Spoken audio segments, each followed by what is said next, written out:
मंगलमय मंगल करण वीतराग विज्ञान, नमो ताहि जाते भय हरिहंतादि महान। करि मंगल करि हो महान, ग्रंथ करन को काज। जाते मिले समाज सब, पावे निज पद राज। श्रीमद् राजचंद्र जी कहते थे कि जीवन में भटकने के और अटकने के बहुत अवसर होते हैं। भटकने और अटकने का मतलब, भटकना का मतलब है जैसे ये देव सच्चे होंगे कि ये देव सच्चे होंगे। पैसे कमाने में सुख होगा कि सुख का अस्तित्व कहीं और होगा, ये ऐसी संदेह वाली बुद्धि, उसे कहते हैं भटकना। और एक बार भली भांति निश्चित निर्धारित हो जाए कि एक वितराग ने बताया वाला मार्ग ही सत्य है, एक आत्मा की शरण से ही सुख हो सकता है, ये पक्का होना और होने पर भी जो विलंब होता है आत्मिक कल्याण करने में, उसे कहते हैं अटकना। आप समझ रहे सब? जैसे फॉर एग्जाम्पल, आप लोगों के ऐसे भी संपर्क में कोई लोग आए होंगे, वे कहते हैं पंडित जी बात तो बिल्कुल सही है, करने लायक यही है, यही साथ आएगा, ये हर प्रकार से मंजूर है, लेकिन ऐसा होने पर भी अभी घर गृहस्थी का थोड़ी उलझन है, एक बच्चों की शादी निपट जाए, बच्चों के व्यापार धंधे निपट जाए, बस करना तो यही है और यही साथ आएगा, यही सारभूत है। जो ऐसा कह रहा है वो भटका तो नहीं है, लेकिन अटका है। आप समझ रहे सब मेरी बात को? बहुत अच्छे शब्दों में समझना हो, भटकने का मतलब दर्शन मोह, अटकने का मतलब चारित्र मोह। अभी समझ रहे सब अच्छे से? मैंने कल एक पहली लाइन कही थी, कल की क्लास में आपको याद होगा, मैंने कहा था कि विपरीत दिशा होना ये दर्शन मोह का काम, और यथार्थ दिशा में अथवा किसी भी दिशा में चलते समय हर्डल्स आना, ये चारित्र मोह का काम। और दिशा यदि सही हो, हर्डल्स कितने भी आए, एक न एक दिन वो मार्ग पर पहुंचेगा, पहुंचे बिना रहेगा नहीं। क्योंकि जिसको लक्ष्य नजर में आया है वो बहुत टाइम तक किसी प्रतिकूलता से जूझते नहीं रह सकता, वो उसमें से रास्ता निकल कर आगे बढ़ेगा ही बढ़ेगा। ठीक है? दर्शन मोह के निमित्त से जीव की क्या क्या दशा होती है, ये कल हमने देखा था। किस प्रकार अहंकार ममकार करता है शरीर रूप पर द्रव्य में, मोह राग द्वेषादि रागादि विकारी भावों में, औपाधिक भावों में, ऐसी कल बात आई थी। और स्त्री पुत्र मकान दुकान आदि बाह्य संयोगों में, ख्याल में है आपको? ये भी बात आई थी कि तीव्र उदय में तीव्र मोह होता है, मंद उदय में मंद मोह होता है। हम आगे बढ़ते हैं, ठीक है? तो दर्शन मोह के निमित्त से क्या हालत जीव की होती है वो चर्चा हुई। अभी चारित्र मोह के निमित्त से क्या दशा जीव की होती है उसको बताते हैं। तो चारित्र मोह के निमित्त से इसका भी एक चार्ट बनेगा। तो वहाँ पर मिथ्या तो कहा था, यहाँ पर कषाय कहेंगे, सामान्य टर्म। वैसे चार्ट्स तो दो अलग अलग बनाएंगे, अपन विचार करेंगे इसमें क्या होगा। अभी तो ऊपर इतना ही हेडिंग डालेंगे। वहां पर क्या हेडिंग लिखा था? दर्शन मोह। यहाँ पर लिखेंगे चारित्र मोह के निमित्त से जीव की हालत, और क्या हालत होती है? तो कषायी होता है जीव, सीधी बात तो यही है। तो ब्रैकेट में कषाय लिखा जा सकता है, तो जिसमें से एक चार्ट बनेगा अभी, क्या कि जिसमें आप लिखिए, चार्ट में कॉलम्स बनेंगे वैसे 1 2 3 4 5, आप बनाइए 5 कॉलम्स, 5 कॉलम्स बनाइए, हॉरिजॉन्टल वर्टिकल, वर्टिकल 5 कॉलम्स बनेंगे, 1 2 3 4 5। हॉरिजॉन्टल तो जितना बनेगा अपन विचार करेंगे। अब वर्टिकल चालू करो पहले, जिसमें प्रथम कॉलम होगा कषाय, और फिर किन किन के निमित्त से क्या क्या हालत होती है ये अलग अलग हमको देखना है। अब इसमें मोटा मोटा वर्गीकरण ये होगा हॉरिजॉन्टल सेक्शंस का, क्रोध मान माया लोभ, लेकिन एक एक लाइन ही लगेगी ऐसा नहीं सोचना आप, इसलिए अभी कुछ नहीं लिखना आप। पहला बिंदु तो पक्का है कि पहला कॉलम बनेगा कषाय, दूसरा कॉलम अभी उसमें भी क्रोध लिख दो, और दूसरा कॉलम की बात नहीं कर रहा हूं मैं। पहला कॉलम कषाय लिखा है, उसमें भी पहले लिखेंगे आप क्रोध। अब सेकंड कॉलम आप लिखेंगे क्रोध के निमित्त से जीव की, अथवा ये लिखो आप दूसरे कॉलम में 5 कॉलम बने हैं क्या, मैं 6 कॉलम बनाने की सोच रहा हूं। तो आप ऐसा करिए, सेकंड कॉलम बनाइए स्वरूप, स्वरूप। तीसरा कॉलम बनाइए प्रवृत्ति, प्रवृत्ति। आपने नोट कर रहे हैं, दिखाओ दिखाओ तुम्हारी नोटबुक। हाँ देखो, तुम्हारे पेपर तो दिखाओ मुझे, कहाँ है? हाँ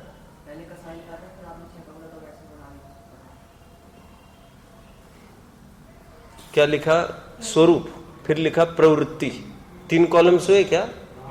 कषाय, स्वरूप, प्रवृत्ति। बस अभी इतना तक आओ, आगे 3 कॉलम और भी देखने ही है हमको, है ना? तैयारी बराबर हो रहे हो? एडजस्ट। और पहले कॉल 5 बनाए होंगे तो घबराने की आवश्यकता नहीं है।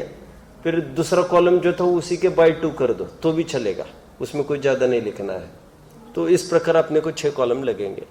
अब देखिए क्रोध का स्वरूप पहले हम देखते हैं। एक क्रोध के वशीभूत होकर जीव, स्वरूप इसका लिखो, पदार्थों को अनिष्ट मानता है। पदार्थों को अनिष्ट मानना या मानता है, लिखा बराबर। और प्रवृत्ति में लिखेंगे बुरा करना चाहता है, या अनिष्ट मानकर, ऐसा लिखकर सीधा लिखेंगे आगे बुरा करना चाहता है। प्रवृत्ति में लिख रहे बराबर? सब समझ में आ रहा है? कितने जन बराबर फॉलो कर रहे हैं? अब एक कॉलम बनेगा सचेतन, सचेतन। एक कॉलम बनेगा, एक काम करो आप लोग, पहले अचेतन लिख सकते हैं क्या आप? पहले अचेतन लिखिए और फिर लिखिए सचेतन। 2 कॉलम तो ये हो गए, एक कॉलम बचा ही होगा ना, उसमें आपको लिखना है शिक्षा। क्या प्रॉब्लम आ रही है? कैसे, क्यों, क्या प्रॉब्लम है? तो फिर 2.5 पेज बनाओ फिर सीधा, और उसमें मैं थोड़ा और बताऊं फिर आपको। पहले 3 कॉलम छोटे छोटे रखो, फिर पहले 3 कॉलम छोटे छोटे रखो 6 में से, और फिर बाद के 3 कॉलम है, चौथा और 5वां खास तौर पर, तो वे थोड़े बड़े बड़े रख सकते हैं आप। इसलिए, और नहीं हो तो डरने की भी आवश्यकता नहीं। हॉरिजॉन्टल लाइन अभी तो अपने बनाई ही नहीं है कुछ, तो जितना भी लगेगा अपना अंदाज देखकर लाइन खींचेंगे, फिर आगे बढ़ेंगे। तो क्रोध के निमित्त से क्या हालत होती है?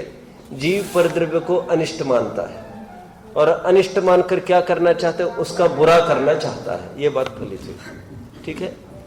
अब अचेतन पदार्थों में क्या करना चाहता है?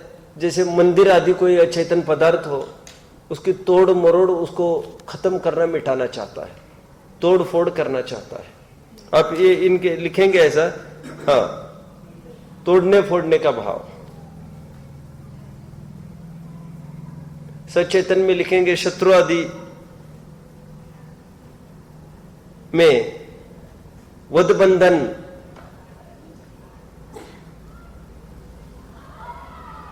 या मारने से दुख उत्पन्न करने का भाव।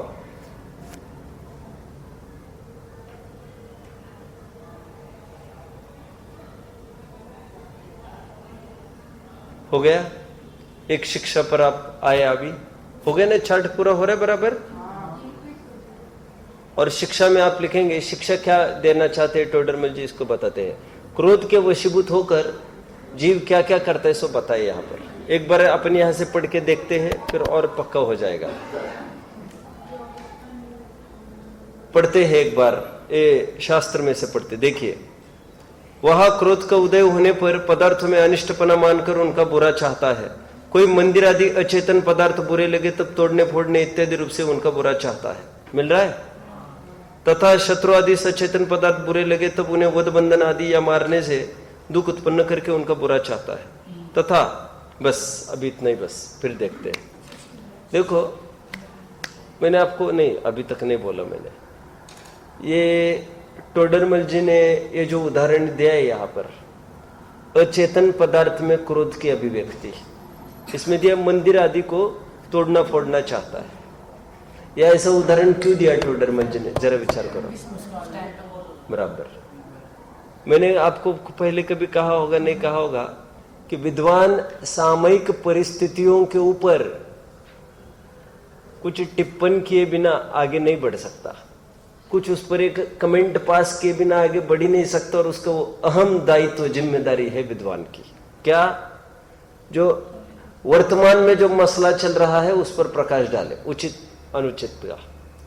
तो टोडरमल जी के जमाने में आम रूप से देखने में आता था ये कि मुस्लिमों का आतंक फैला था, मैंने आपको बोला था। और मुस्लिमों का आतंक इस तरह का फैला था कि पूरे मंदिरों को जगह जगह जगह जगह उजाड़ रहे थे। सोमदेव पर भी ये क्या है, सोमेश्वर क्या है वो, सोमनाथ पर भी अटैक हुआ था। और सब जगह अटैक हो रहा था। और उसी समय मैंने आपको कहा था ये तुलसीदास भी उसी समय मंदिर में गए थे उनके, और कृष्ण के आगे वो पीछे हाथ रखकर खड़े थे। नहीं, मैंने बताया नहीं था आपको, पीछे हाथ रखकर खड़े हैं कृष्ण के सामने, मंदिर में गए हैं। कौन? तुलसीदास। और तब वो पुजारी ये कहता है आपको बिल्कुल भी ढंग नहीं है, तमीज नहीं है, भगवान के मंदिर में आकर ऐसे पीछे हाथ करके खड़े, हाथ जोड़। तो तब उन्होंने कहा था, तब आम समस्या ये चल रही थी, तो उन्होंने कहा था हाँ भैया मैं कृष्ण के आलो तो वैसे ही कहीं नहीं झुकता हूं। लेकिन उन्होंने कहा था तुलसी मस्तक तब नमे जब धनुष बाण लेहु हाथ, कि अबे हमें तुम्हारे मुरली की आवश्यकता नहीं, मुरली बजाने वाले कृष्ण की आवश्यकता नहीं है, अभी सुदर्शन चक्र वाले, अभी धनुष बाण वाले कृष्ण चाहिए। क्यों? ये मुसलमान सब मिटा रहे। उस टाइम का वो काल था, ये काल है वो। आप सब समझ रहे हैं मेरी बात को? ये आगे पीछे का काल थोड़ा हो सकता है, लेकिन बराबर इनके काल में ये है। और हूबहू ये उदाहरण आगे टोडरमल जी ने ईश्वर कर्ता के खंडन में भी प्रयोग किया। वहां पर यह प्रश्न पूछा है, यदि तुम्हारा ईश्वर जगत का करता है, भक्तों की रक्षा और दुष्टों का निग्रह करता है, तो हम सबसे पहले प्रश्न पूछते हैं, मूर्तियां स्वयं भगवान की खंडित हो रही है और खंडित करने वालों को राज रोष रूप से घूम रहे हैं छाती चौड़ी करके, तो उनको कोई बाधा क्यों नहीं आती? और भक्तों पर ही क्यों संकट आते? फिर ईश्वर क्या करता है? फिर ऐसे खूब वहां पर तर्क उठा कर इसी उदाहरण को वहां पर खड़ा किया है। तो ये क्रोध की बात यहां पर कर दी है इन्होंने।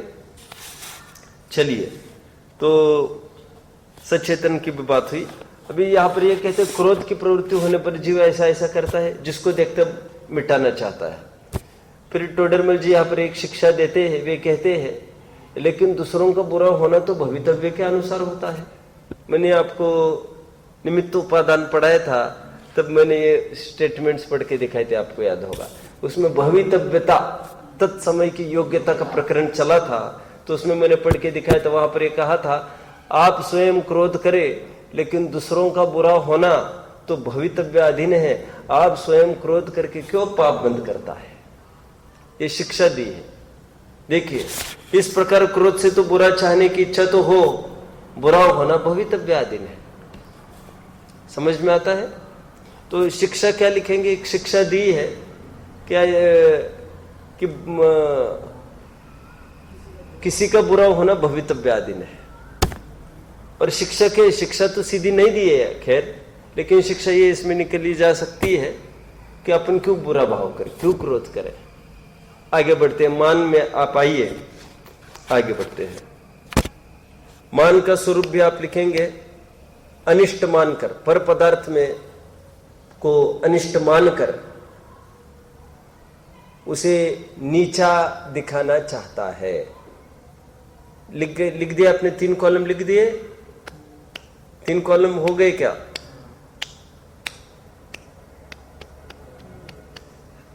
हॉरिजॉन्टल कॉलम दूसरा चल रहा है मान का। मान को लिखेंगे ये पर पदार्थों में अनिष्टपना मानकर उनको नीचे दिखाना चाहता है। यहां तक आए? अब एक बात नक्की हुई, आप थोड़ा गौर कर रहे होंगे तो दोनों में अनिष्ट कल्पना होती है। इसलिए आप एक काम करो कि क्रोध और मान है ना, वहां पर एक दोनों में कंबाइन एरो डाल के वहां पर आप लिखेंगे द्वेष। बाहर लिख दीजिए थोड़ा लेफ्टवर्ड्स, द्वेष। क्या लिखेंगे? क्योंकि दोनों में अनिष्ट कल्पना होती है। दोनों में फर्क क्या किया है? क्रोध में खत्म करने का भाव होता है, बिगाड़ने का भाव होता है, और मान में मारने का भाव नहीं होता। जिंदा रखे और नीचे दिखाए, वो मर ही जाएगा, फिर मान कैसे कैसे करेंगे? तो जिंदा रखना चाहता है, लेकिन कैसे? वो ठीक उसी तरह जिस तरह पवनंजय ने अंजना को जिंदा रखा था। जिंदा तो रखना, लेकिन उनका नीचापन, उनको हीन दिखा दिखा कर और अपना महंतपना पेश करते रहना। यह मान कषय की विशेषता है कि वो जिंदा नीचा दिखाना चाहता है, इसलिए वो खत्म नहीं करना चाहता विरोधी पक्ष को। तो ये मान की बात हुई। अभी इसमें सचेतन अचेतन है ना, अचेतन सबसे पहले होगा। उसमें अचेतन में आप लिखेंगे कि इसमें मल धूल आदि प्रवृत्ति ने लिखी, नीचे दिखाना चाहता है, बस हो गया। और स्वयं ऊंचा होना चाहता है, ऐसा भी लिख सकते हो उसमें, उसी में स्वरूप में, नहीं सॉरी प्रवृत्ति में। और अचेतन में क्या लिखेंगे? मल धूल आदि पदार्थों में घृणा और निरादर करता है। कैसे, कौन करता होगा? कौन करता होगा जरा बताएगा कोई?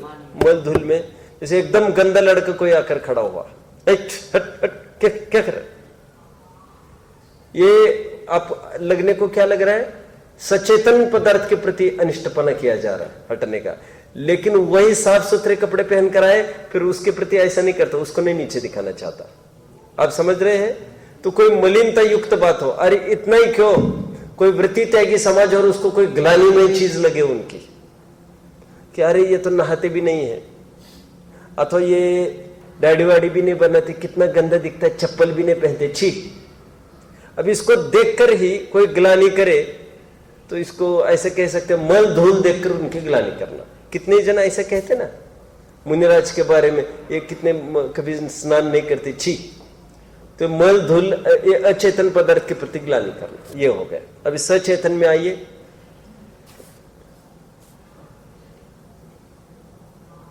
किसी पुरुष को झुकाना चाहता है, किसी जीव को झुकाना चाहता है, और इसी में लिखेंगे, इसमें तो ये लिखना पड़ेगा, लोक में जैसे लिखे वैसे श्रृंगार आदि करना, धन खर्च करना।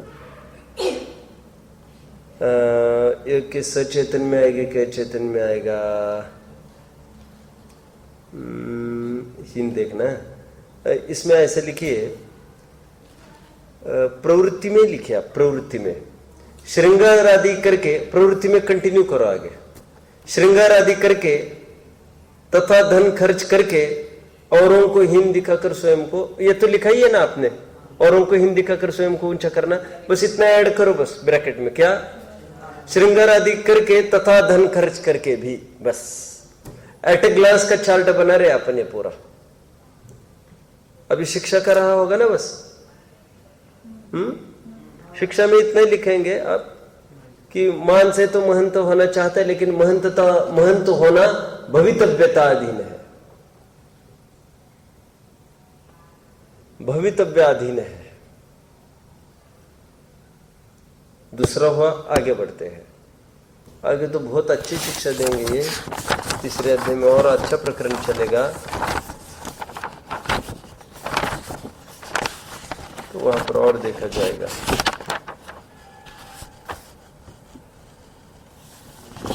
चलो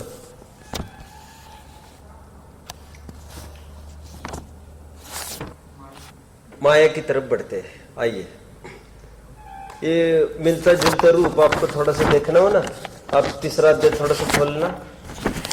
तीसरा अध्याय मिल गया सबको?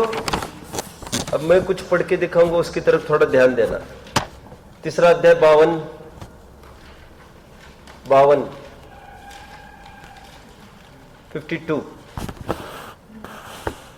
इसके क्रोध रूप कशा उत्पन्न होते हैं, तब दूसरों का बुरा करने की इच्छा होती है और उसके अर्थ अनेक उपाय विचारता है, मर्मच्छेदी गाली प्रदान आदि वचन बोलता है। मिल रहा है? ये खुलकर यहाँ पर चर्चा मिलने वाली है आपको, क्या क्या हालत होती, कैसा फड़फड़ाता है क्रोध में, ये पॉइंट टू पॉइंट डिटेल पूरी, डिग्री टू डिग्री, ये तो यहाँ मिलेगी। अनेक कष्ट सहन करता था, धन खर्च करके वो मरण आदि द्वारा अपना भी बुरा करके अन्य का बुरा करने का उद्यम करता है, अथवा औरों से बुरा होना जाने तो औरों से बुरा करता है, सुपारी देकर। स्वयं ही उसका बुरा होता हो तो अनुमोदन करता है, उसका बुरा होने से अपना कुछ भी प्रयोजन सिद्ध न हो तथापि उसका बुरा करता है, तथा क्रोध होने पर कोई पूज्य या इष्टजन भी बीच में आए उनका भी बुरा करता है, मारने लग जाता है, कुछ विचार नहीं है, तथा अन्य का बुरा न हो तो अपने अंतरंग में आप ही बहुत संतापन होता है और अपने ही अंगों का घात करता है तथा विषादी से मर जाता है। ऐसी अवस्था क्रोध होने से होती है। समझ में आता है सबको? तो यहाँ पर तो पर पदार्थ की प्रतिबात ली है कायदे से, लेकिन परमार्थ से और क्या समझना है? क्रोध आदि के निमित्त से क्या प्रवृत्ति होती है और सचेतन चेतन में अरे स्वयं के भी घात का विकल्प उत्पन्न होता है। या आगे पढ़ा ना अभी अपन ने, अब ऐसे ही मान का देखिए जरा, मान का देखो यहाँ पर 53 तथा जब इसके मान कशा उत्पन्न होती है तब औरों को नीचा व अपने को ऊंचा दिखाने की इच्छा होती है। ये जल्दी अपन इस प्रकरण की तरफ भी आने ही वाले हैं। और उसके अर्थ अनेक उपाय सोचता है, अन्य की निंदा करता है, अपनी प्रशंसा करता है, अनेक प्रकार औरों की महिमा मिटाता है, अपनी महिमा करता है। महाकष्ट से जो धनादिक का संग्रह आया था अभी वहां पर, श्रृंगार आदि करके धनादि संग्रह करके विवाह आदि कार्यों में खर्च करता है। क्यों खर्च करता है विवाह आदि में? मान कि लोग कहना चाहिए शादी तो इन्होंने ही कराई, लोगों को समझना चाहिए घर हो तो इनके सरी का, भूतो न भविष्य थी। अब देखेंगे बड़े बड़े लीडर्स का भी ऐसा घर नहीं है, बड़े बड़े ने भी ऐसी दावत नहीं दी है, ऐसी दावत दूंगा। तो ये मान कशाई की बात है, ये कोई समाज सेवा की बात नहीं है। समझ रहे? देखो भूखे मर रहे लोग और एक को हजार का खिला रहे। अरे 1000 रुपए में, जानते हो 1000 रुपए में कहो तो एक गेहूं का एक बोरा आ सकता है, वो साल भर खा सकता है पूरी फैमिली। जो एक थाली पे जितने मिटाया है, एक साल गरीब का भोजन है वो आ ही सकता है। एकदम हल्की क्वालिटी का गेहूं आ जाता है, 1200 रुपए क्विंटल आ जाता है, और उतनी एक थाली में खर्च करता है। कितनी बड़ी बात है, केवल मान कषाय की बात है। ये पूरा पढ़ेंगे, इसमें मिल जाएगा। आप आइए अपने पेज पर 39 पेज पर आप आइए, माया की चर्चा करते हैं अभी। इसमें माया का स्वरूप आप क्या देखेंगे? इष्ट, पर द्रव्यों को इष्ट मानकर, वहां पर लिखेंगे इष्ट मानकर, आगे लिखेंगे छल द्वारा सिद्ध करना, बस छल द्वारा सिद्ध करना। ये लोभ में क्या अंतर पड़ेगा फिर? लोभ में भी सिद्ध करना चाहता है, लेकिन वहां पर छल द्वारा ऐसा मुख्य नहीं होता, बस सिद्ध करना चाहता है। तो उसी को यहां पर लिखा है प्राप्त करना, प्राप्त करने की इच्छा होती है। वहां पर भी इष्ट मानकर प्राप्त करने की चाह होना। ऐसा लोभ का भी एक तुरंत आप कॉलम बनाते चले। बना रहे क्या विरल? लोभ का भी बना रहे, अचेतन चेतन का भी फिल करते हैं। अब वैसे एक बात तो लिख ही सकते हैं यहाँ पर, इष्ट मानकर। तो यहाँ पर क्या लिखेंगे एरो से? राग। ये समझ रहे आप लोग सब? राग लिखेंगे इसको। हाँ, अभी राग द्वेष का क्या मुद्दा है उसको अपन बाद में देखेंगे, पहले इसको पढ़ते हैं। ये क्या करता है अचेतन पदार्थ में? देखिए, रत्न स्वर्ण आदि अचेतन पदार्थों की तथा स्त्री दासी दास आदि सचेतन पदार्थों की सिद्धि के अर्थ अनेक छल करते, तो क्या लिखेंगे अचेतन में? अचेतन पदार्थ की प्राप्ति के लिए छल करना, और स्त्री पुत्र आदि, स्त्री पुत्र की तो बात ही नहीं है, स्त्री दासी आदि की प्राप्ति के लिए सिद्धि के लिए छल करना।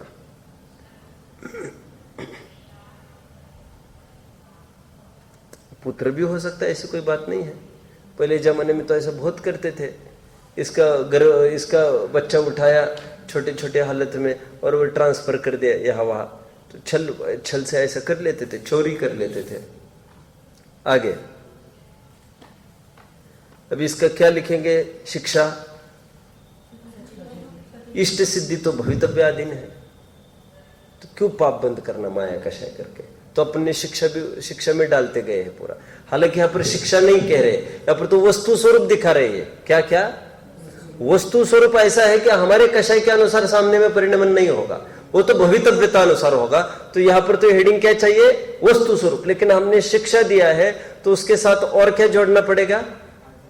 क्यों क्रोध करके क्यों पाप बंद करता है, मान करके क्यों पाप बंद करता है, ऐसा। आगे कहाँ तक आए? ये माया का हो गया पूरा, माया का हो गया। लोभ में आइए आगे।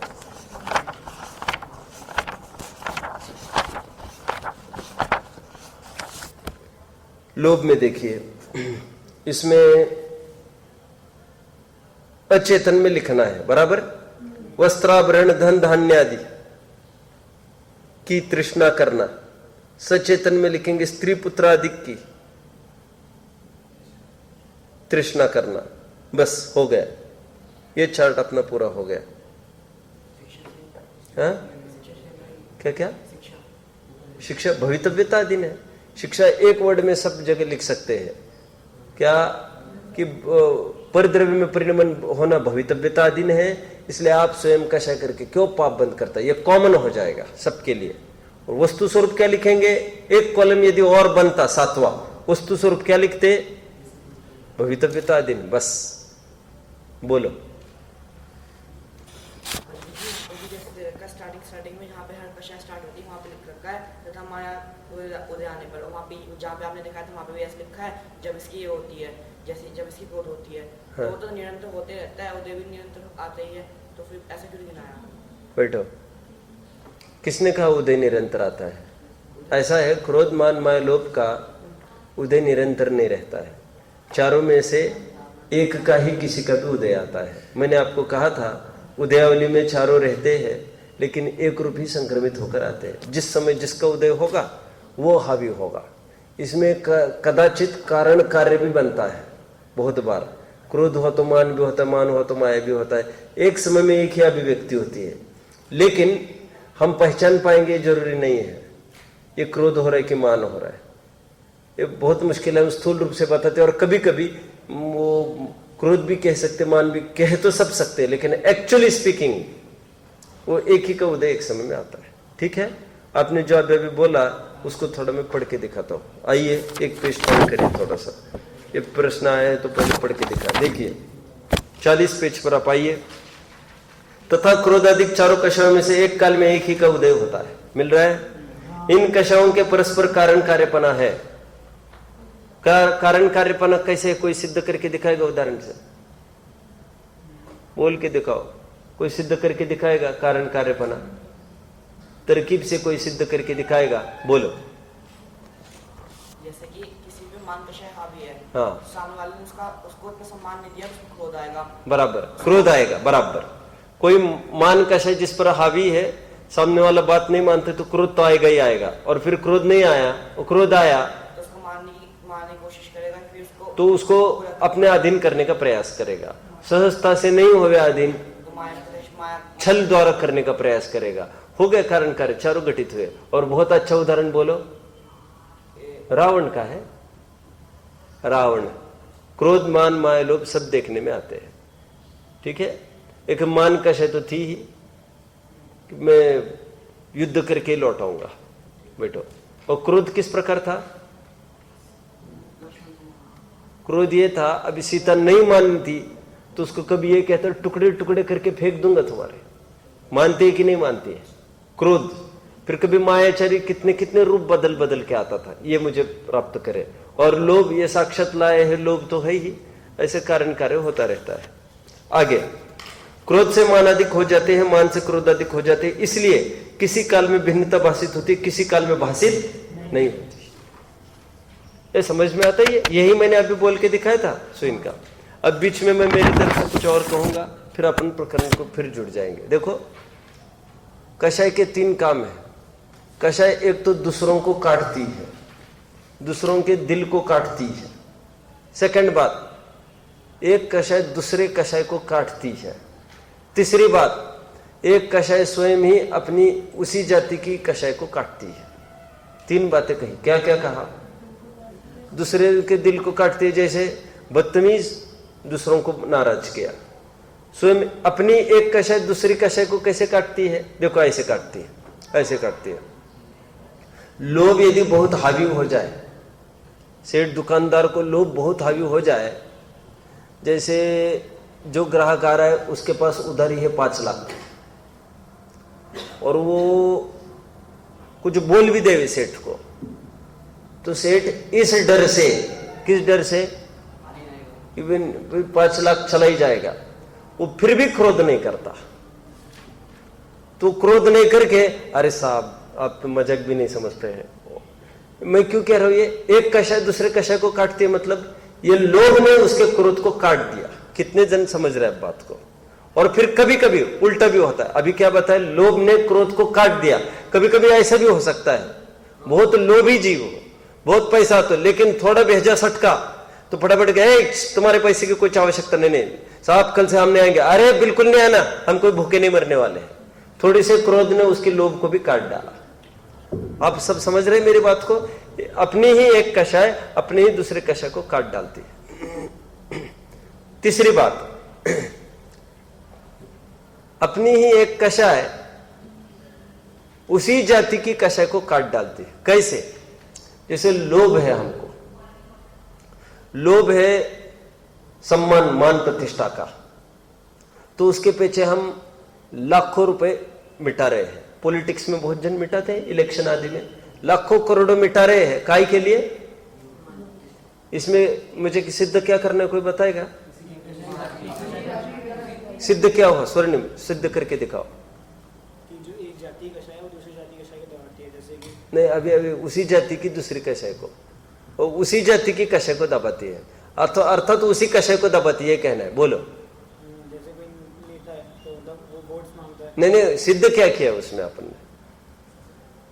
ने? कोई नहीं बताएगा सिद्ध क्या किया इसमें। उसके लोभ कषाय ने, कौन सी लोभ कषाय ने?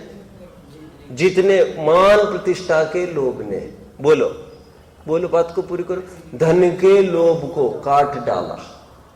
यहां पर तो एक कषाय दूसरे को काट रही है, नहीं ऐसा नहीं बोल रहे अपन। वही लोभ वो दूसरे विषय संबंधी लोभ को काटता है, फिर ऐसा होता है। बैठिए, समझ रहे हैं आप लोग सब? तो ये 3 पॉइंट्स है, ये आप गौर से पढ़ेंगे। धर्म के 10 लक्षण पुस्तक है, उसमें तीनों पॉइंट्स आपको मिल जाएंगे। इसी रूप से उन्होंने बात को उठाया है। ठीक है, अपने प्रकरण में आइए। अभी देखिए क्या कह रहे हैं यहाँ पर।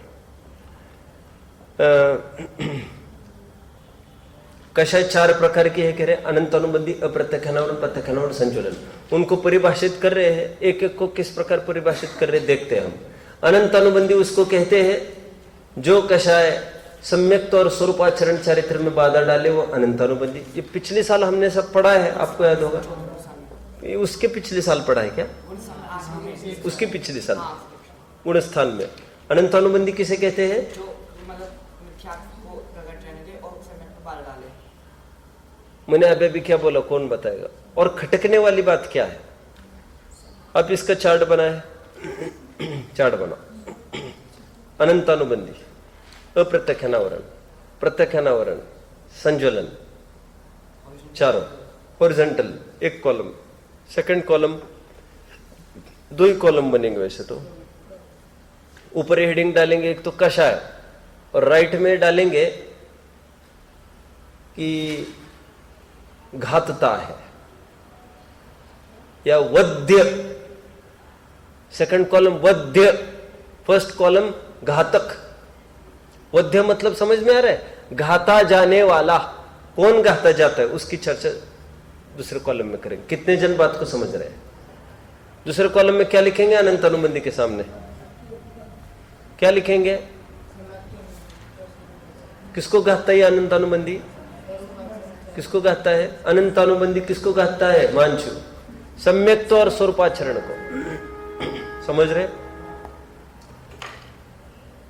ये अपन पढ़ लेते हैं थोड़ा सा। अब देखिए पेज नंबर 39 पर बॉटम देखिए। कशा चार प्रकार के अनंत अनुबंधी अप्रत्यक्ष अनावरण प्रत्यक्ष अनावरण संजुलन वाह जिनका उदय होने पर आत्मा को सम्यक्त न हो स्वरूपाचरण न हो सके वे अनंत अनुबंधी कशा है। मिल रहा है? एक्चुअली ये टोडरमल जी ने नहीं लिखा है, ये संपादक ने अपनी तरफ से लिखा है, क्योंकि वो शायद भूल गए होंगे, वहां पर स्पेस खाली छूटी होगी, जो भी हो। अब इसमें कुछ महत्व विशेष बात ख्याल में आ रही है पढ़ते समय? विशेष बात ख्याल में आ रही किसी को पढ़ते समय? क्या बात ख्याल में आ रही है मुझे बताओ, बोलो। Very nice. अनंतानुबंधी चारित्र को घातती है, ये बात तो समझ में आती है। सम्यक्त को कैसे घातती है? ये द्विस्वभावी प्रकृति है, याद है आपने देखा था। तो ये अनंतानुबंधी चारित्र के साथ साथ सम्यक्त का भी घात करती है, ठीक है। इसीलिए तो दूसरे गुणस्थान में, बोलो बात को पूरी करो, दूसरे गुणस्थान में दर्शन मोह का वैसे उदय नहीं है। दर्शन मोह का किसी का भी उदय नहीं, किसी भी टुकड़े का, लेकिन और है अनंतानुबंधी का उदय।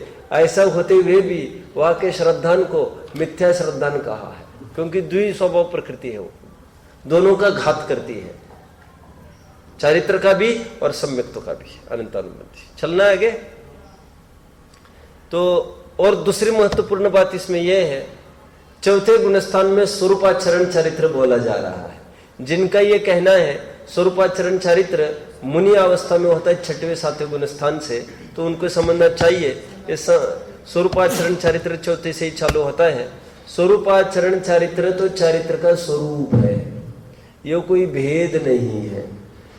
याद आ रहा है, आपने देखा था 6 डाला में मैंने कहा था स्वरूपाचरण चारित्र के 2 भेद है, सम्यक्त्वाचरण चारित्र और संयमाचरण चारित्र। संयमाचरण चारित्र के फिर 2 भेद किए थे, देश संयमाचरण चारित्र और सकल संयमाचरण चारित्र। तो चौथे में सम्यक्त्वाचरण चारित्र कहा था, है तो वो सब स्वरूपाचरण चारित्र। और गोपाल दास जी ने स्वरूपाचरण बोला उसको, अपने देखा था कितने जन को याद है, स्वरूपे चरणम चारित्र, याद आ रहा है। तो ये अपने यहां से देख लिया। अभी अनंतानुबंधी अप्रत्यक्ष अनावरण के वहां लिखेंगे, अप्रत्यक्ष अनावरण। और वध्य कौन गाता जाता है, तो इसमें लिखेंगे आप देश चारित्र गाता जाता है। तो प्रत्यक्ष अनावरण के उदय को लेकर देश चारित्र गाता जाता है, प्रत्यक्ष अनावरण के उदय को लेकर सकल चारित्र गाता जाता है, संज्वलन के उदय को लेकर बोलो यथाख्यात चारित्र गाता जाता है। ऐसे 4 के आगे 4 लिखेंगे।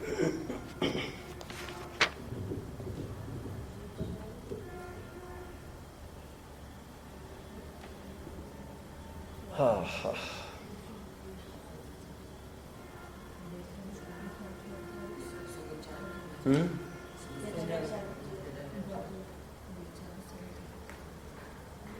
चलना है आगे।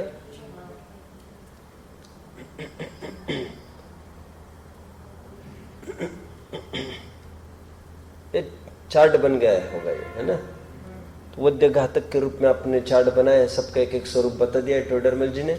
अभी ये तो हूबहू ऐसे पैराग्राफ यहाँ पर है ही, तो उसके पढ़ने में कोई पॉइंट नहीं है। टोडरमल जी और एक बात कहते हैं कि ये जो कशाओं के भेद पढ़ते हैं, ये मंदता तीव्रता की तरफ नहीं पढ़ते हैं, क्योंकि अत्यंत मंद हो, शुक्ल लेश्य भी हो, फिर भी अनंतानुबंधी कषाय हो सकती है, और अत्यंत तीव्र कषाय हो कृष्ण लेश्या, और ऐसा होने पर भी बोलो लेश्या शुक्ल होने पर भी वो मिथ्यत्व में वाला हो सकता है, और कृष्ण लेश्या वाला होकर भी वो सम्यक्त हो सकता है, उसमें कौन सी बड़ी बात है।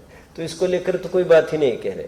ये कृष्ण और शुक्ल लेश्या, ये मंद तीव्र, इसको लेकर वो बात नहीं है। तीव्र मंदता जो मोक्ष मार्ग में अभिष्ट है, वो मोक्ष मार्ग में वो अनंतानुबंध को तीव्र कहते हैं और फिर संजुलन की तरफ मंद होता जाएगा। मोक्ष मार्ग में ये तीव्र मंदता है। शुक्ल लेश को मंद और कृष्ण को तीव्र, ये अभिष्ट नहीं है वहां पर, समझ में। वो भी प्रकरण है लेकिन उसका प्रयोजन दूसरा है। ठीक है, देखिए ये इसको पढ़ते 40 पेज पर, आइए देखते हैं। अनादि संसार अवस्था में इन चारों ही का निरंतर उदय पाया जाता है। परम कृष्ण लेश रूप तीव्र कषाय हो वहां भी, और शुक्ल लेश रूप मंद कषाय हो वहां भी निरंतर चारों ही का उदय रहता है, क्योंकि तीव्र मंद की अपेक्षा अनंत अनुबंधी आदि भेद नहीं है।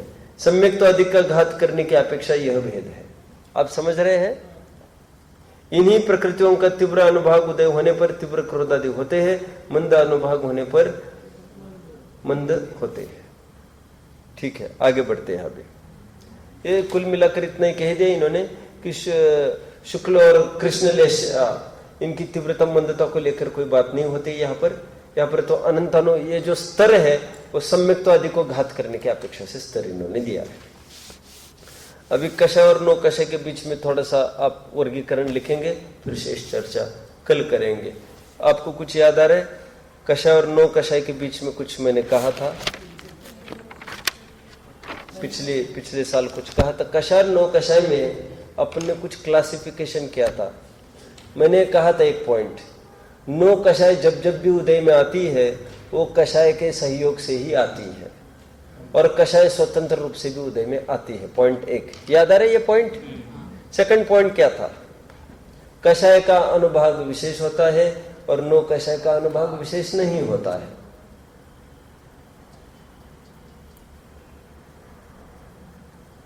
ठीक है, कषाय चारों में से कोई भी उदय में एक ही आती है, और नो कषाय में ऐसा नहीं है। नो कषाय में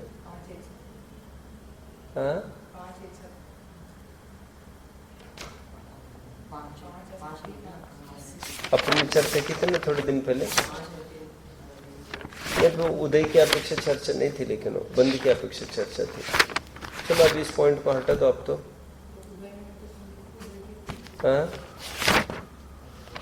उदय की अपेक्षा बताया था क्या?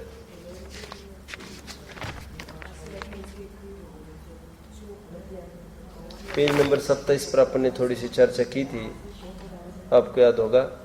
इतना विशेष है कि मोहने के हास्य शोक युगल में, रति अरति युगल में एक पॉइंट तो यह बन सकता है कि क्रोध मान मालोक चारों का बंद युगपथ होता रहता है एक साथ बंद में। और नो कषाय में लिख सकते हैं कि रति अरति युगल में एक, 3 वेदों में एक, हास्य शोक में एक, और फिर वही जुगुप्सा तो निरंतर बंधती रहती है।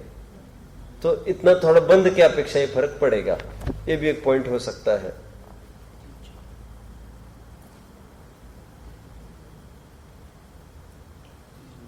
ठीक है, शेष चर्चा कल देखते हैं अपन। ये नो कषाय की चर्चा चलेगी कल, इसका चार्ट बनाएंगे नो कषाय का, कल देखते हैं। ओम नमो।